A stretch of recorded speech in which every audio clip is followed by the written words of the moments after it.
FIFA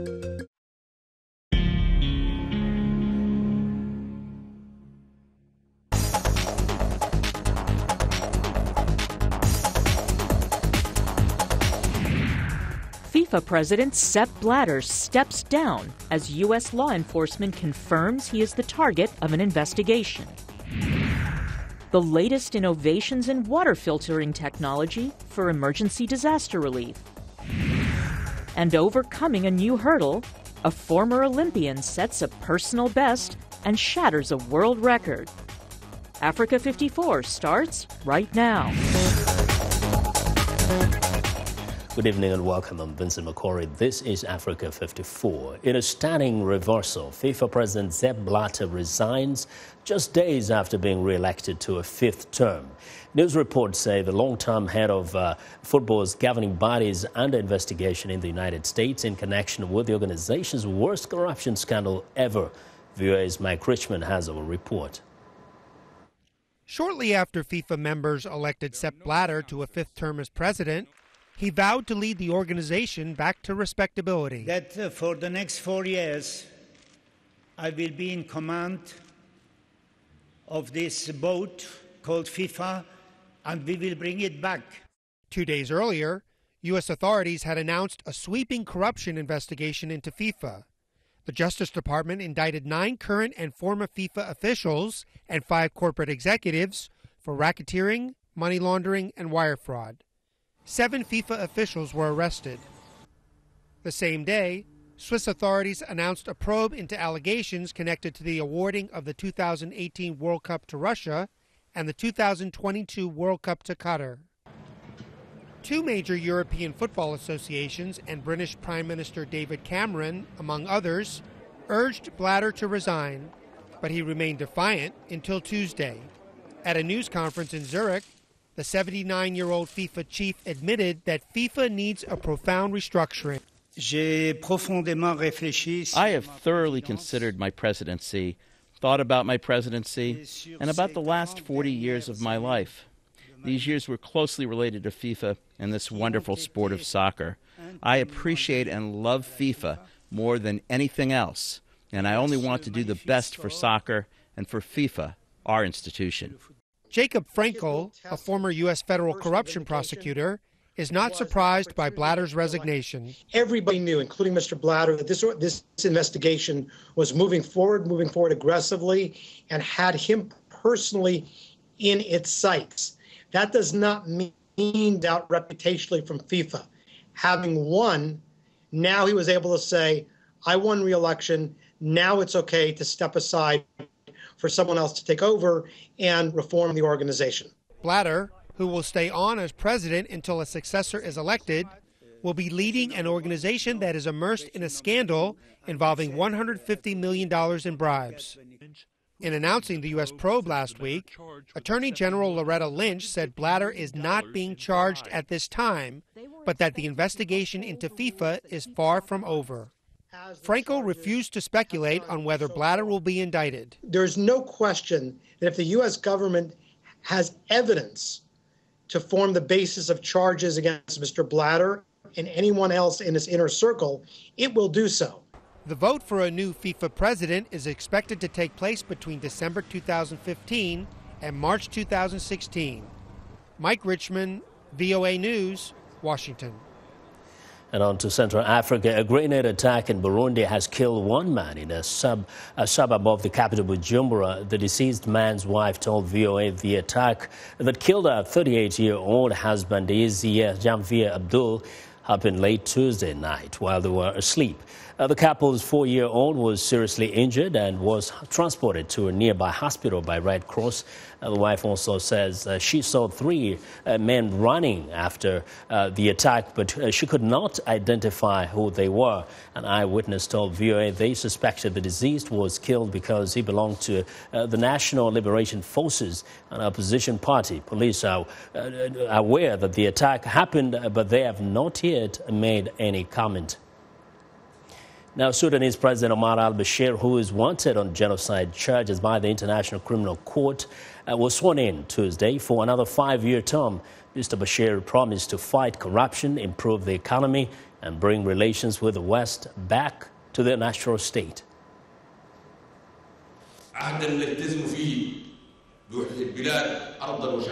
An era in which we are committed to unity of the country, its land, and its people. A new era, and we will strive with you and with all honorable partners of the country to ratify a lasting constitution, achieving complete stability in this homeland, and in doing so, putting all of the energies of Sudan to work toward building and constructing and growing. Well, Mr. Bashir has ruled Sudan for 25 years, and during that time, the nation has been battered by rebellion, international sanctions, and the loss of oil revenue when South Sudan gained its independence. West Africa, Nigerians, motorists, business owners, and traders are in despair over ongoing fuel shortages. Now there are calls for the newly elected president to intervene. Emmy Pollock of Reuters tells us more. Africa's biggest oil producer is still running on empty. Motorists, business owners and traders are being hit hard by continuing fuel shortages. The price of goods and transport is rising as the pumps run dry. The fuel scarcity has made it such that before our goods get here, they are expensive because transportation to market is no longer affordable, and it means we have to buy at a higher price and even sell above the normal prices. We're not supposed to sell. We are lacking customers. We're losing customers who used to buy things from us, unlike other days when there was fuel everywhere and you'd see many cars. This is despite fuel distributors ending a strike over the $1 billion they say they are owed in subsidies by the previous government. Nigeria has inadequate refineries and relies on imports for nearly all the 40 million litres of gasoline it uses each day, giving the fuel marketers control. Now Nigerians want the new President Muhammadu Buhari to intervene. This has been the longest scarcity we've ever experienced in this country, and Nigeria is getting tired of it. We can no longer condone it anymore. Please, we are passing this message to the new Mr. President to rescue us out of this strategy. It's an economic headache for the new president as he takes charge in a period of slowing growth and rising inflation. Buhari is expected to review the subsidy scheme after allegations the government paid out more than $6 billion in fraudulent claims in 2012. Well, ministers from the coalition of nations fighting Islamic State militants in Iraq and Syria met in Paris Tuesday to discuss strategy. Officials from France, Iraq and the United States expressed confidence in the coalition efforts against the terrorists in Iraq, but also emphasized the need for more equipment and training to bolster the offensive. VOA's Jeff Castor has more. Standing alongside Iraqi Prime Minister Hadi al-Abadi and French Foreign Minister Laurent Fabius, U.S. Deputy Secretary of State Antony Blinken told reporters in Paris the coalition has made real gains in Iraq since coalition airstrikes against the militants began last August. Daesh now controls 25% less territory in Iraq than it did when this first started, and it has lost significant numbers of men and materiel. And we have proof of concept that what we're doing works around al-Assad, where we're present, and in the north with the Kurdish forces. Blinken acknowledged recent setbacks in Iraq, saying the Islamic State group remains resilient, ruthless, and capable of taking the initiative. But he said the coalition has the right strategy of combining airstrikes with training and equipping local partners, which he described as effective. Blinken went on to express confidence the militants can be defeated. I emerged from this meeting confident that we will defeat them through our unity, our determination, and our commitment to create a future of opportunity and peace for people in Iraq, in Syria, and indeed in the entire region.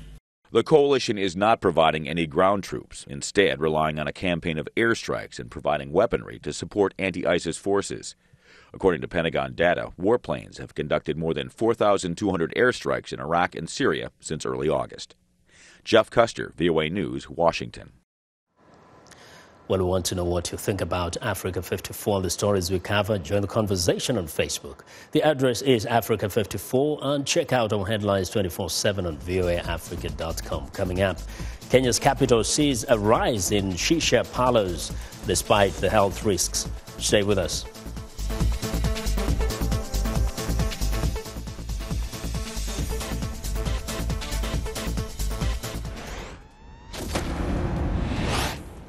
Get ready. Time to blow your mind with a few celebrity facts.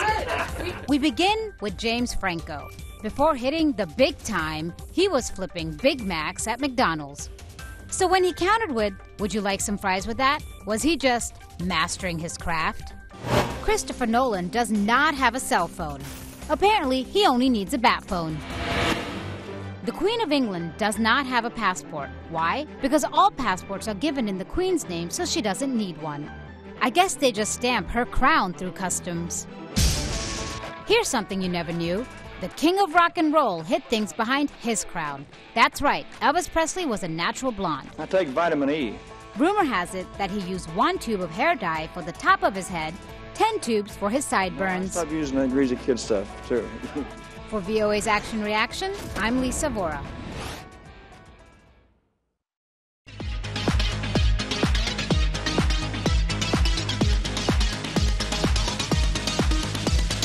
Welcome back to Africa 54. Lino Mudu is off today, but the smoking of shisha, a type of flavored tobacco, is the latest craze sweeping across Kenya. Patrons are flocking to shisha parlors to smoke and socialize. But the practice can be addictive and harmful, though many dabblers may not realize the dangers, according to a new review. Lenny Ruvaga reports from Nairobi. 26-year-old Ian Chewaine has skillfully mastered the art of setting up his shisha pipe. Chewaine, who runs an events management company, is an enthusiast of shisha. For the past 4 years, he has been using shisha as a recreational drag. A shisha kit, such as this one, costs around $10, and the various flavors range between $5 to $10. Chewaine says he quit smoking conventional cigarettes and turned to shisha due to its recreational nature. I like the head rush the product gives. Also the wide variety of flavors I can actually change depending on how I feel and depending on also what my friends feel, because I can't go to the club and smoke it alone or even in the house. It's more of a recreational drug. Shisha smoking involves a glass-bottomed water pipe, a hookah, in which flavored tobacco is covered with a paper foil and roasted using coal. Before it's inhaled, the tobacco passes through a water port. Shisha smoking has gradually become popular in Kenya among young people, especially in the capital. Most bars set up lounges for shisha smokers. Smoking at home is on the rise too. But there are dangers. Last year, Kenya's Ministry of Health banned 19 flavors found to have been laced with heroin and marijuana. According to the World Health Organization, one hookah session typically lasts 20 to 80 minutes, and a hookah user may inhale as much smoke during one session as a cigarette smoker would from 100 or more cigarettes. Kenya regulates tobacco through a 2007 law. Public places for tobacco use have been set up in the capital, and all tobacco-related products carry a health message warning of its adverse effects. Still, about 2.5 million Kenyan adults use tobacco, according to the 2014 Global Adult Tobacco Survey. Dr. Richard Gakunju is a clinical pharmacist and director at the Movement Against Substance Abuse in Africa. For the past 12 years, he has also been the lead consultant for Kenya's national campaign against drug abuse. He was quick to point out that smoking shisha could lead to cancer. There are very many health effects. We know that primarily the nicotine is the major cause of cancers, many types of cancers. We know that lung disease, what we call upper respiratory infections and all that are related to the use of tobacco products, and shisha is a major tobacco product. Cigarette sales are declining in many parts of the world, but shisha smoking remains popular. According to a 2014 study by the University of Florida, about 100 million people worldwide use hookahs each day. Lenny Ruvaga for VOA News, Nairobi, Kenya. Now, every year, the World Health Organization and its partners mark World No Tobacco Day. The day is meant to highlight the health risks associated with tobacco use and advocate for effective policies to reduce tobacco consumption. For World No Tobacco Day 2015, the WHO is calling on countries to work together to end the illicit trade of tobacco products. For more insight into the significance of World Tobacco Day, I'm joined by Joshua Chalo, the Director of Africa Programs at the Campaign for Tobacco-Free Kids. Welcome to Africa 54, Joshua. Thank you.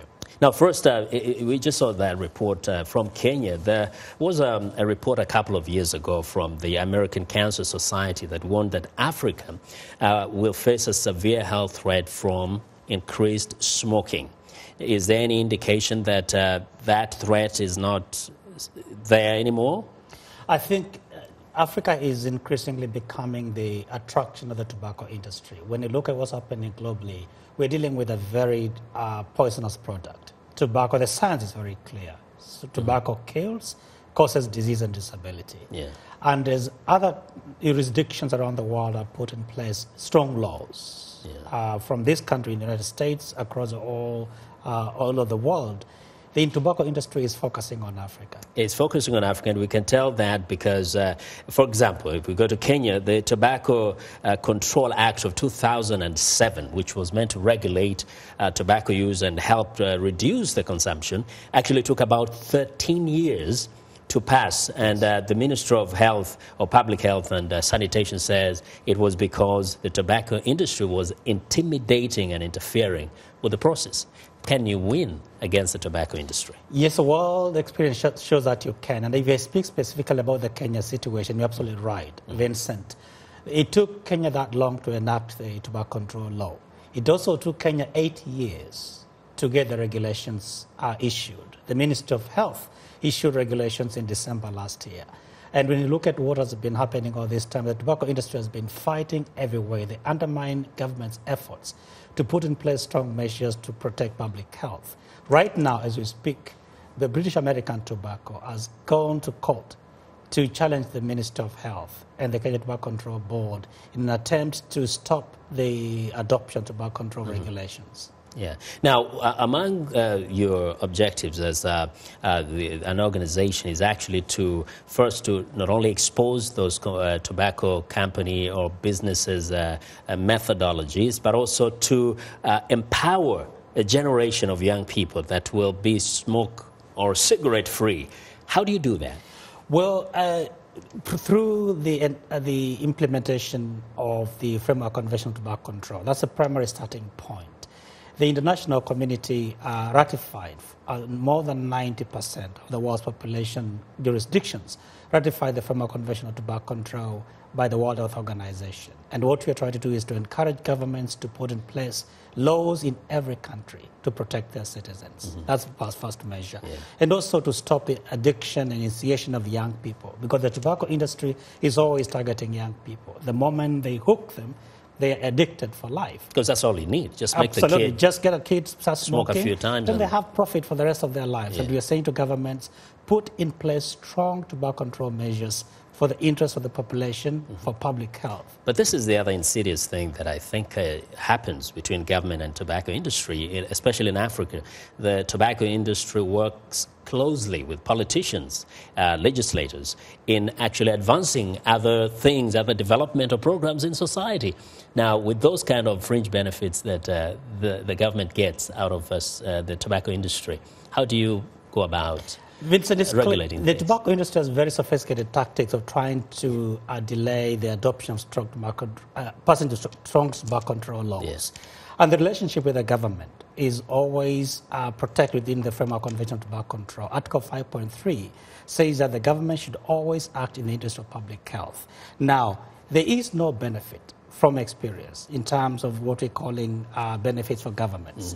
For example, we are encouraging governments to increase taxes so that it is proven to be the most effective way of stopping tobacco use. It's also the way to get revenue for the government. But the tobacco industry tried to use all sorts of methods, including what they call social corporate responsibility. Exactly. It is clear that from evidence, for every $1 that the tobacco industry gives to governments in terms of taxes, the government will spend about $3 trying to address public health issues, cancers, and all the other problems resulting from tobacco. So it's a zero-sum loss for governments. You know what? It's a big fight. We wish you all the best, and we hope the young people out there will listen to your messages. Thank you very much, Chalo.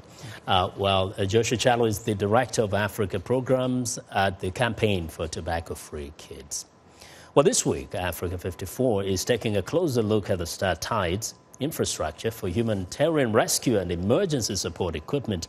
Well, today, VOA's Caroline Turner explores the technology that provides the most important resource of all, drinkable water. Essential to the human condition is water. The Star Tides Expo in Washington featured the latest innovations in water filtering technology for emergency disaster relief. So Director David Becker put out a request. This is one of the solutions that came back. So this was a much cheaper and lighter way to filter water, and that was our contribution, if you will, in terms of trying to highlight technologies that would be particularly useful to people in a disaster situation. All the purification stages available were combined into a compact unit called a hydrovault. It has an internal generator that can be deployed anywhere. It essentially provides over 5,000 gallons a day of fresh water, of potable drinking water that's nearly pure from freshwater sources, and over 1,400 to 1,500 gallons a day from seawater. So it's a desalination as well as freshwater maker. So this unit is designed to be the intermediary between small little suitcase systems that provide very small amounts of water to the larger systems that are just too bulky and too heavy to deploy. So what you'll see, this is directly from Potomac. ANSA Technologies treated visitors to a taste test of water drawn directly from Washington's Potomac River. Not only did it pass the test, but Antello says the system can provide medical-grade water. There's an organization called New Vision Africa that is currently deploying a couple of our units to Liberia, Sierra Leone, and New Guinea. They're based out of Sierra Leone, and what they're doing is they're going to be providing clean drinking water for the patients of Ebola. So New Vision Africa is taking these units, portable, very inexpensive relative to what's out there, but with the capacity to provide them with a lot of water from that river. So they can make 2,500 gallons a day for those hospitals.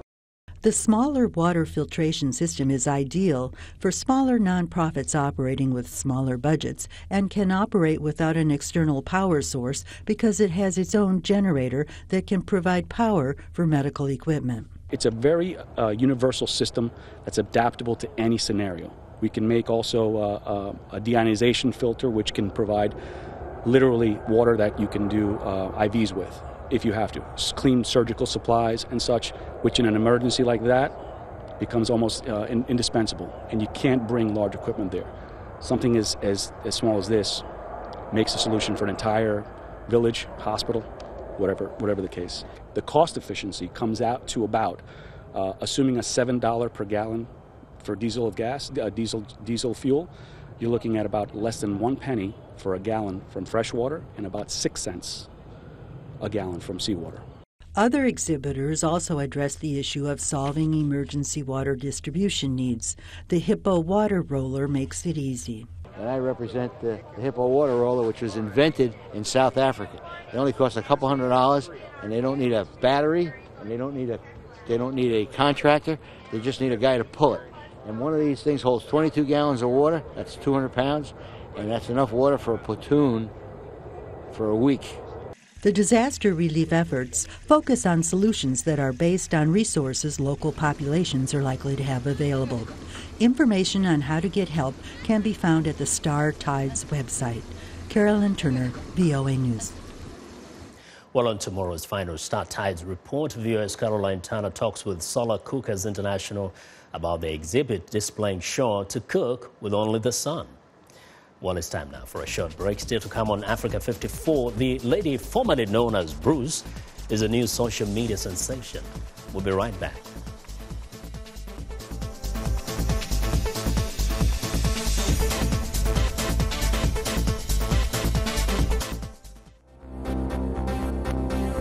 If you've just joined us, I'm Mariama Diallo, and here is a quick recap of today's headlines. In Nigeria, a suicide bomber kills at least 13 and injures 24 at a crowded cattle market in the city of Maiduguri. In Niger, more than 8,000 cases of meningitis have been reported, with over 540 deaths in the meningitis epidemic, according to the WHO. In Burundi, protests flare again as vote for President Pierre Nkurunziza's controversial third term approaches. In Sudan, President Omar al-Bashir gets sworn in for another 5-year term. He vows to bring peace and mend relations with the West. That's all for today. Thanks for watching.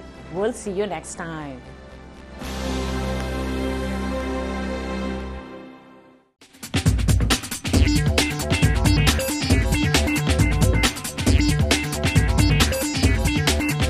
Back to Africa 54, and here's what's trending. Caitlyn Jenner continues to break the internet. Instagram, Twitter, and Facebook were buzzing following the revelation by Bruce Jenner, who is transitioning to life as a woman, of her new name, Caitlyn Jenner, as she posed in a white strapless leotard on the cover of Vanity Fair magazine. "Be free now, pretty bird," and now that's a cover, tweeted daughter Kendall Jenner. "How beautiful, be happy, be proud. Live your life your way," tweeted stepdaughter Kim Kardashian West. Other celebrities also joined in to voice their support. Caitlyn Jenner broke the online app's record for fastest growing account, amassing over 1 million followers in just over 4 hours, beating out the previous record holder, U.S. President Barack Obama.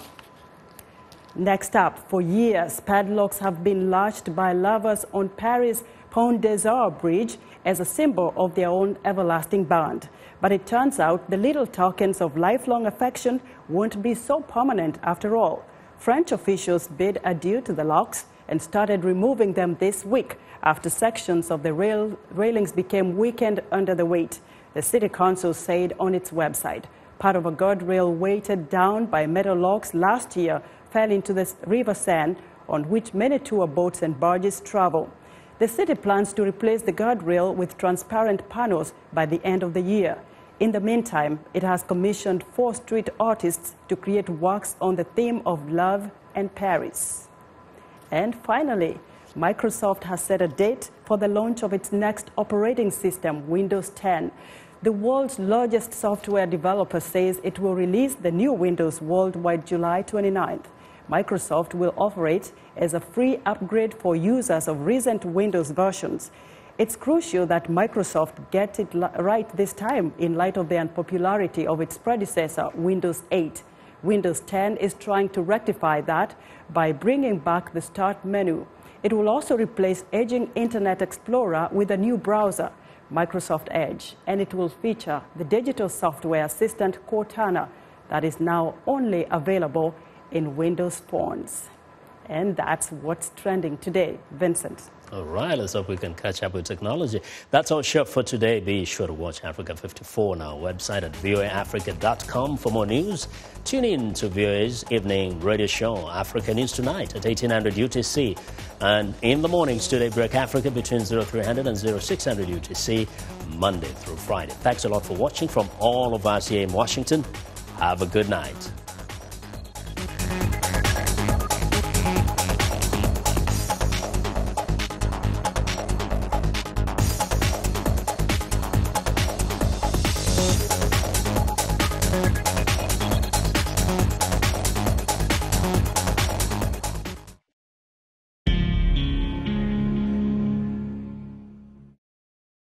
I am Sheikh Sali, host and senior editor of VOA's international call-in talk show, Straight Talk Africa. Today we'll examine the tobacco industry. We pretty much touch on anything that you can think of. Politics, health issues, human rights issues, you name it, we talk about it. The issues that we discuss are pertinent to most people on the African continent. A very, very rare and unique opportunity to interact with their leaders.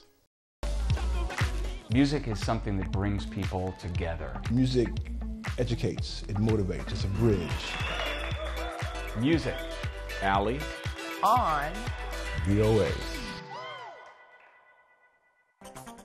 I am Sheikh Sali, host and senior editor of VOA's international call-in talk show, Straight Talk Africa. The issues that we discuss are pertinent to most people on the African continent.